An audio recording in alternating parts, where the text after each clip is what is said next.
Aling Sitang! Si Bebang! Bumili ng kape! Nasa pack! Sining Megis sa labas? Sigaw na sigaw! Aling Sitang! Si Bebang po! Ano yan, princess? Si Bebang po! Bumili ng kape! Nasa pack! Si Bebang ko! Nasa pack! Nasaan siya?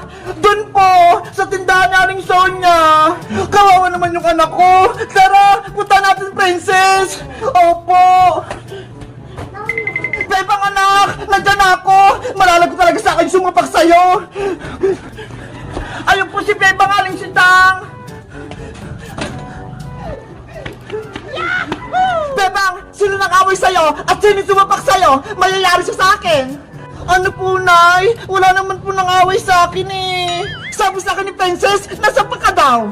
Ano pa kasing sinabi mo, Princess? Hay nako, Aling Sitang, hindi naman po kayo nakikinig eh. Ang sabi ko po, si Bebang bumili ng kape ng nasa pack. Ayun po, hawak niya yung kapeng nasa pack na binili niya. Di ba po, Nay? Pinabili niyo po ako ng kape, nakapack. Ito po ho yung binili ko. Fake news naman to si Princess. Akala ko, meron ng masamang nangyari kay Bebang. Yun pala, wala. Hindi niyo lang po kasi naintindihan yung sinabi ko, Aling Sitang. Ikaw talagang princess, pinareviews mo pa si nanay. Akin na nga yung kape ko, Bebang. Eto po, Nay. Kaping nakapak pala, akala ko nasapak. Bebang, nasa na pala yung sisiw ko, yung pinaalaga ko sa'yo. Princess, may masama akong balita. Yung mga sisiw natin, wala na sila. Ano? Bakit? Pagising ko kaninang umaga, tumigas na yung mga sisiw eh. Hindi na sila humihinga. Nasaan yung sisiw ko, Bebang? Gusto ko makita. Nandun sila sa harap ng bahay. Nakalagay na sila sa lalagyan. Sisiw ko, nasaan ka na? Princess! Sisiw! Mabuhay ka! Mahal na mahal kita! Sorry, Princess, kung pati yung sisiw mo namatay. Kasalanan mo to, Bebang. Pinabayaan mo sila. Hindi mo sila inalagaan ng mabuti. Kaya yung sisiw ko namatay. Siguro, hinabol sila ng pusa kagabi. Pati pa nga yung green at red kong sisiw eh, nawala. Baka kinain sila ng pusa. Paano yan? Wala na akong sisiw. Wala na akong alaga. Ililibing na natin itong mga sisiw, Princess, para makapunta sila sa langit. Ayoko pa! Gusto pa makasama itong sisiw ko!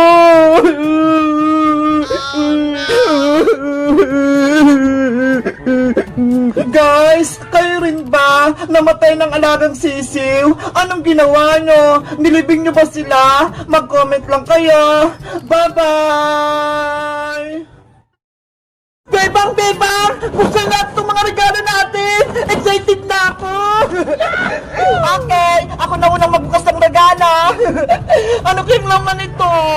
Bebang, panigurado matutuwa ka sa regalo ko sa'yo. Ako, hindi ako natutuwa. Ang liit ng regalo sa akin ni Princess. Ikaw, Bayang, reklamador ka talaga. Mabuti nga niregaluhan pa kita eh. Talaga naman ang liit. Huwag na kayo mini dalawa. Magbubukas na si Bebang ng regalo. Iska, sirahin ko na yung balot nito ha. Pati itong ribbon, tatanggalin ko na.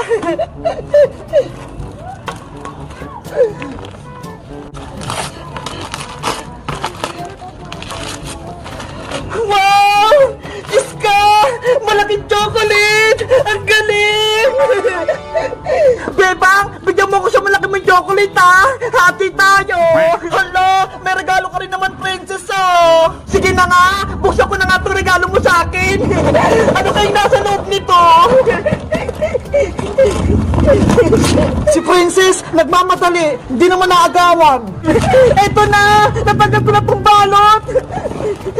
Wow, ang daming pagkain. Para sa'yo lahat, Princess, para mabusog ka. Bebang, ang bait mo talaga. Ang dami mo sa akin binigay na mga chicherya. Meron pang malalaki. Sana all, maraming chicherya. Sa akin, maliit na regalo. Grabe, Princess, ang dami mong natanggap na regalo. Yahoo! Ang dami ko ng merienda hanggang bagong taon na. Ako naman magbubukas ng regalo ko, galing kay Boyong. Iska, matutuwa ka sa laman ng regalo ko. Kapag ito kalokohan naman ni Boyong, ibabalik ko sa'yo to. Hindi pagkain kayong nasa loob. Iska, buksan mo na yung regalo mo. Mukhang may laman naman eh. Sige na nga, bubuksan ko na.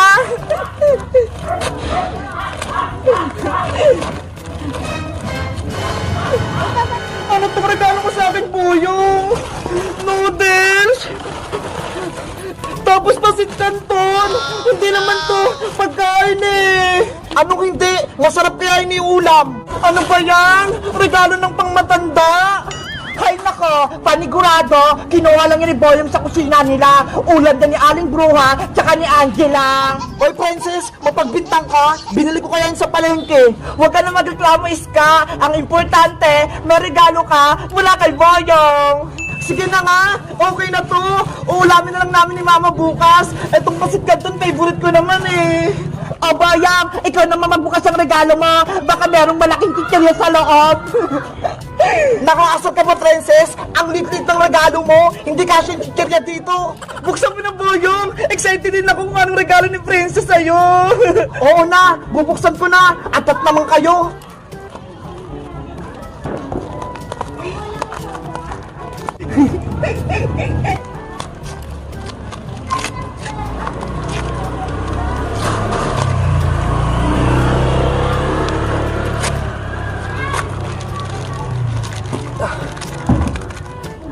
Princess! Ano to? Candy nasa loob! Hala! Candy lang yung regalo ni Princess! It's a prank, Boyong! Candy lang yung regalo ko sa'yo! Madaya ka, Princess! Ang pangit ng regalo mo! Si Beba nga! Chocolate yung natanggap niya! Sa'yo, maraming chichirya! Kay Ska naman, pasit canton! Tapos sa akin, candy lang! Ayoko nito! Boyong, huwag ka nang umiyak! Ang sama-sama mo, Princess! Inantay ko pa yung change gift natin! Tapos nilawang ko mo lang ako! Boyong! Tahan na! Si Boyong! Iyakin! Na-prank ko siya! Ayaw niya ng candy! Galit ako sa'yo, Princess! Kukunin ko yung regalo mo! Boyong! Wag! Eto na yung balik mong regalo! Ibabalik ko na! Boyong! Regalo ko yan! Ibalik mo! Yari! Yung regalo ni Princess, tinangay ni Boyong! Yahoo! Marami na ako regalo! Wala na akong maraming pagkain! Yay! Uwian na! Sabi ni Principal, di ko daw ako maglinis sa tapat ng school para hindi ako ma-expel. Dito na nga lang ako magpapalis.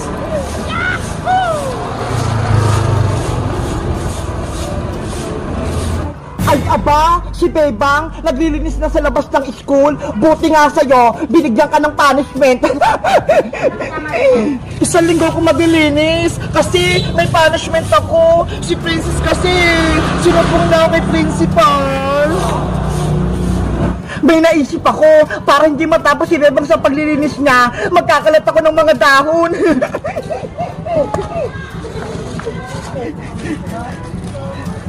Ito yung mga dahon na ikakalat ko, para marami.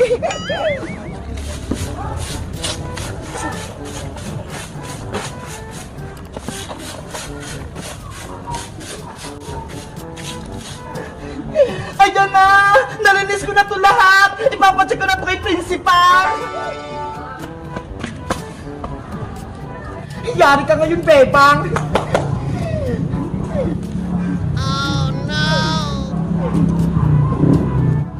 Hala! Bakit may kalat na naman doon? Wala na yan kanina ha! Kapag nakita ni Principal na madumi itong labas ng school namin, ma-expel na si Bebang. Ano ba yan? Magwawalis na naman ako.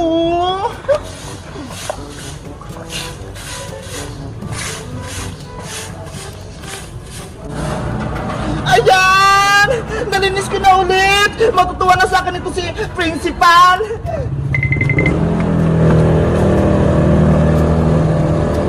Magkakalat pa ako para mahirapan si Bebang!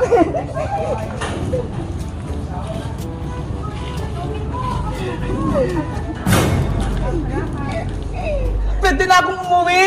Malinis na yung tapat ng school namin. Naku, may kalat na naman. Grabe naman itong puno ng mangga. Ang bilis maglaglag ng dahon. Mag-auris na naman tuloy ako.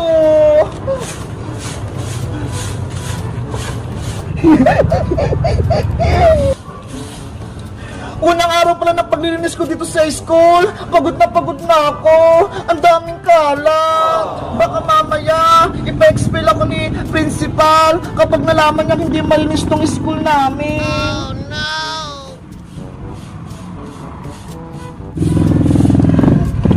Ayan! Nalinis ko na lahat! Ipapacheck ko na kay principal para makita niya.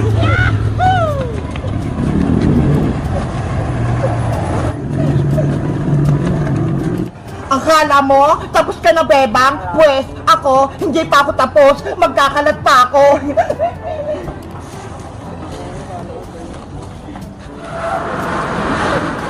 Oh, no!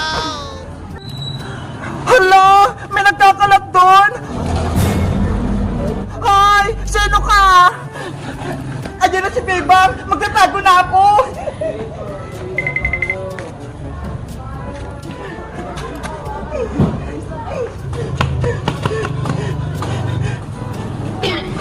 Sino nagkakalat? Kanina pa ako naglilinis dito eh. Napapagod na ako. Ayos, hindi ako nakita. Ano ba yan? Ang dami na namang kalat. Guys, alam nyo ba kung sino nagkakalat dito sa nililinisan ko? Para may isip mo kayo principal, mag-comment lang kayo. Bye-bye!